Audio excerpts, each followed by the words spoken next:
আরব আমিরাতের শ্রমবাজার পুনরায় চালুর বিষয়ে আপনার দেওয়া তথ্যটি বর্তমান প্রেক্ষাপটে অত্যন্ত গুরুত্বপূর্ণ। গত কয়েকদিনের ঘটনাবলী বিশ্লেষণ করলে দেখা যায়, বাংলাদেশ সরকার উচ্চ পর্যায়ে এই বিষয়ে জোরালো তৎপরতা চালাচ্ছে। সর্বশেষ পরিস্থিতি এবং শ্রমবাজারের বর্তমান অবস্থা নিচে তুলে ধরা হলো। সরকারের কূটনৈতিক তৎপরতা। ফেব্রুয়ারি 2026।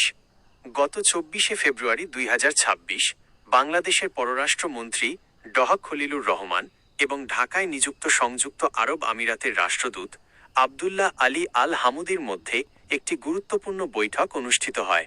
বৈঠকে বাংলাদেশ মূলত তিনটি দাবি পেশ করেছে: শ্রমবাজার পুনরায় চালু, স্থগিত থাকা লেবার ভিসা দ্রুত চালু করা, ভিসা সহজীকরণ, বাংলাদেশি ব্যবসায়ীদের জন্য বিজনেস ভিসা এবং ট্রানজিট ভিসা প্রক্রিয়া সহজ করা, কৌশলগত অংশীদারিত্ব, বাংলাদেশ ফার্স্ট নীতির আওতায় দুই দেশের সম্পর্ককে নতুন উচ্চতায় নিয়ে যাওয়া। 2. বর্তমান অন্তরায় ও প্রেক্ষাপট।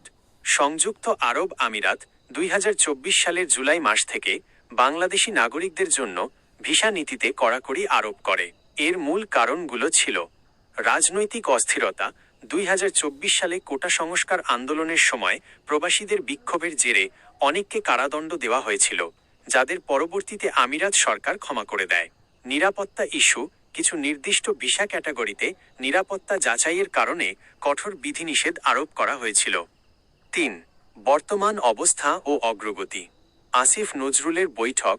প্রবাসী কল্যাণ ও বৈদেশিক কর্মসংস্থান উপদেষ্টা ডহ আসিফ নজরুল সম্প্রতি দুবাইতে আবুধাবি সংলাপ -2026 এ অংশ নিয়ে আমিরাতের মানব সম্পদ মন্ত্রীর সাথে দীর্ঘ আলোচনা করেছেন। তিনি বাংলাদেশি কর্মীদের দক্ষতা ও বৈধ নিয়োগ প্রক্রিয়ার নিশ্চয়তা দিয়েছেন। পরিসংখ্যান। বর্তমানে প্রায় 12 লাখ বাংলাদেশি কর্মী আমিরাতে কর্মরত আছেন।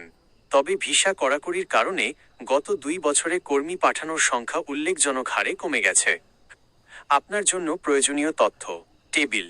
বিষয়: বর্তমান অবস্থা। ভিজিট ভিসা সীমিত পরিসরে এবং এজেন্সির মাধ্যমে চালু আছে।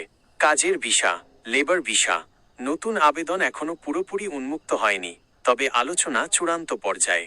পেশাজীবী ভিসা, ডাক্তার, ইঞ্জিনিয়ার বা বিশেষ দক্ষতা সম্পন্ন ব্যক্তিদের জন্য সুযোগ তুলনামূলক সহজ।